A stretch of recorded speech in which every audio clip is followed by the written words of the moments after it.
Life का असली struggle है क्या? पैसा, जॉब, रिलेशनशिप या फिर लोगों की एक्सपेक्टेशन से डील करना?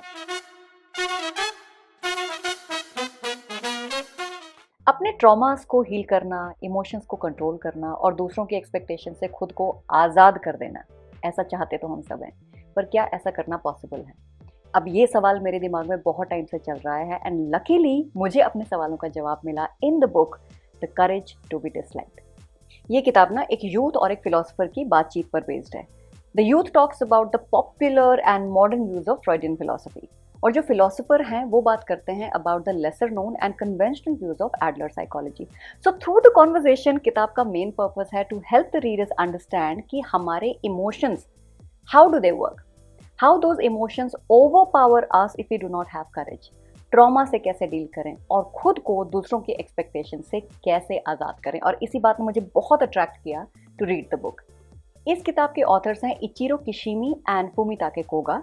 वर्ल्ड वाइड इस किताब की 10 मिलियन से ज़्यादा कॉपीज बिक चुकी हैं। This book continues to garner the love and appreciation from readers across the globe. Some people swear by the power of this book और कहते हैं कि इस किताब ने उनकी जिंदगी बदल दी। तो चलिए नजर डालते हैं on some key lessons from the book the courage to be disliked. ये दुनिया कितनी कॉम्प्लेक्स है यार।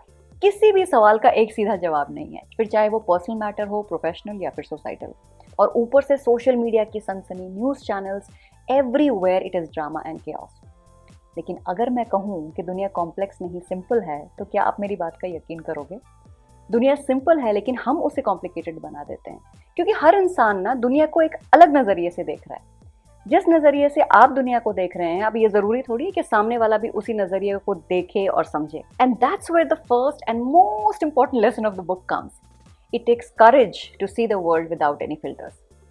सच ये है कि हम सब दुनिया को फिल्टर्स के थ्रू देख रहे हैं, मतलब कि उन बायसेस के थ्रू जो हमारे पास्ट एक्सपीरियंसेस से या फिर फ्यूचर एक्सपेक्टेशन से बने हैं। लोगों को कैसे बिहेव करना चाहिए, कैसे कपड़े पहनने चाहिए, कहाँ जाना चाहिए, कितने बजे घर आ जाना चाहिए। नाउ इफ वी वांट कि लोग हमसे एक्सपेक्टेशंस ना रखें, तो हमें भी अपनी एक्सपेक्टेशंस को छोड़ना होगा। And to do that we need courage. Courage खुद में बदलाव लाने के लिए और अपने लिमिटेड बिलीफ से आगे बढ़कर दुनिया को समझने के लिए। देखिए, दो चॉइसेस हैं हम सबके पास। या तो हम कंप्लेंट करते रहें कि लोग कितने बुरे हैं जी, दुनिया कितनी कॉम्प्लिकेटेड है, रियलिटीज कितनी ट्विस्टेड हैं, या फिर अपनी एक्सपेक्टेशंस को लेट गो करके सच्चाई को एक्सेप्ट कर लें। तो जो पहली चॉइस है ना, वो जीवन की कॉम्प्लिकेशंस को बढ़ाती है, और जो दूसरी चॉइस है वो कॉम्प्लिकेशंस को एलिमिनेट करती है। Now your next obvious question should be कि अगर चेंज करना इतना आसान होता या बदलाव इतना सिंपल होता तो फिर बात ही क्या थी। और इसी सवाल का जवाब देता है किताब का दूसरा lesson, change is simple when we break free from the cycle of cause and effect. अब जरा सोच के देखो कि हमें कंट्रोल कौन करता है? हमारा पास्ट। कुछ ऐसी अनप्लेजेंट मेमोरीज जो आज भी हमें चैन से नहीं बैठने देती। चाहे वो बैड रिलेशनशिप विद पेरेंट्स हो, बुलिंग इन स्कूल हो सकता है कि आप पढ़ने में बहुत अच्छे थे लेकिन किसी ने आपका विश्वास ही नहीं किया। Maybe you grew up with no friends. तो कहने का मतलब है कि हमारे पास की कोई ना कोई बात जरूर है जो हमें आज भी पीछे की तरफ खींच रही है। अब हम चाहे उसके बारे में कितनी भी बात कर लें, वो बुरी यादें समहाउ जाती ही नहीं है, बल्कि एक ट्रॉमा बनकर ना हमारी लाइफ से चिपक गई हैं। अब यहाँ आता है ट्विस्ट, एक ऐसा आर्ग्यूमेंट जिसने मेरा दिमाग घुमा दिया। ऑल्डेरियन साइकोलॉजी कहती है कि ट्रॉमा कुछ नहीं होता, बल्कि हम इंसान ट्रोमैटिक एक्सपीरियंसेस को क्रिएट करते हैं टू अवॉइड रियल इश्यूज। कर दिया ना सोचने पर मजबूर। हमारी current situations are not the result of our past experience. अगर आप किसी से बात करने में कॉन्फिडेंट नहीं हो, तो रीजन ये नहीं है कि आपके पेरेंट्स ने आपको कॉन्फिडेंस नहीं सिखाया and because of that trauma you are struggling. आपके पेरेंट्स ने आपको 10 और चीजें नहीं सिखाई थी, वो भी तो हम सब कर ही रहे हैं ना। ठीक उसी तरह हम में से बहुत से लोग अपनी शॉर्ट कमिंग्स को छुपाने के लिए उसे किसी न किसी पास्ट एक्सपीरियंस से हम लोग उसे लिंक कर देते हैं, एक पैटर्न बना लेते हैं। लेकिन गुड न्यूज है कि हम इस जो कॉज एंड इफेक्ट का जो पैटर्न है ना, इस चक्रव्यूह से हम बाहर निकल सकते हैं with the help of our will power. कैसे?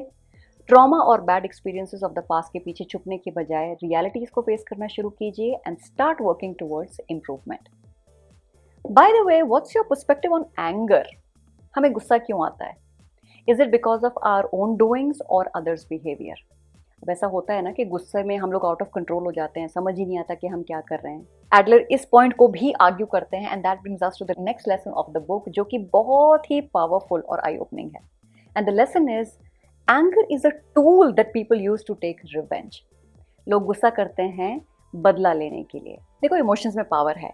गुस्सा आता है लेकिन हम उस गुस्से में कैसे बिहेव करते हैं ये कम्प्लीटली हमारे हाथ में है।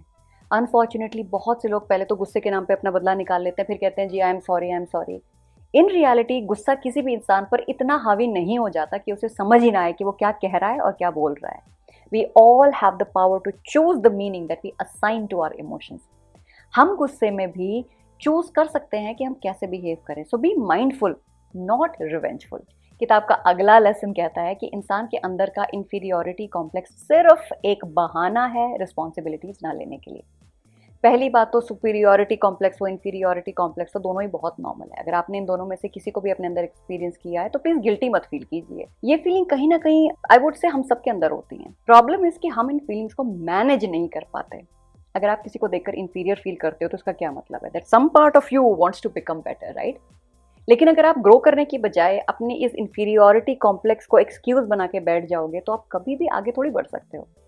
The philosopher in the book says कि जब तक आप अपनी करंट सेल्फ को एक आपका करंट सेल्फ है, एक आपका आइडियल सेल्फ है, जब तक आप कंपेयर कर रहे हो, आप आगे बढ़ने की कोशिश कर रहे हो, दैट्स प्लस।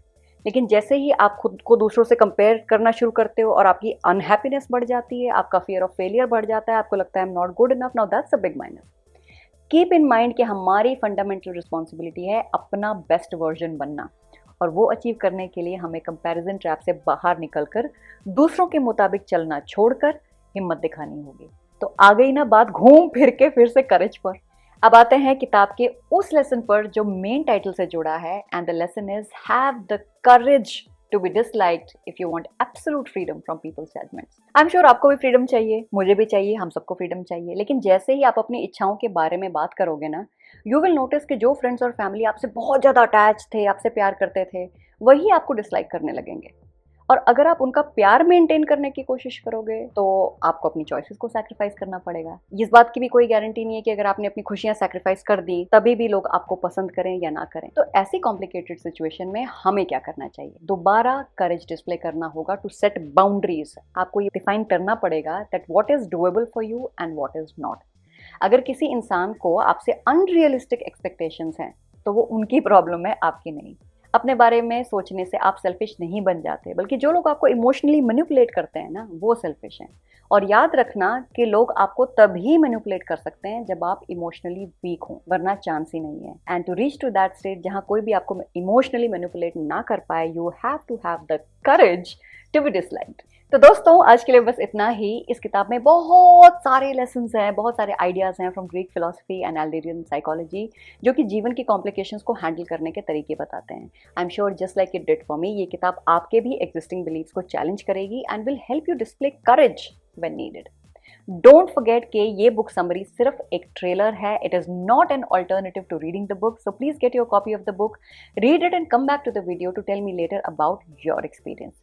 अगर आपको ये बुक समरी पसंद आई तो वीडियो को लाइक कीजिए, चैनल को सब्सक्राइब कीजिए and please hit the bell icon ताकि whenever I post the next video आपको अपडेट मिल जाए। तो मिलते हैं अगले ट्यूसडे एक नए एपिसोड के साथ, जहां मैं डिस्कस करूंगी how you should choose your sector for entrepreneurship. I will see you soon. Until then अपने दिमाग को कॉन्स्टेंटली अपग्रेड कीजिए, अपने इमोशंस को मैनेज कीजिए और सपने देखना बिल्कुल मत छोड़िए।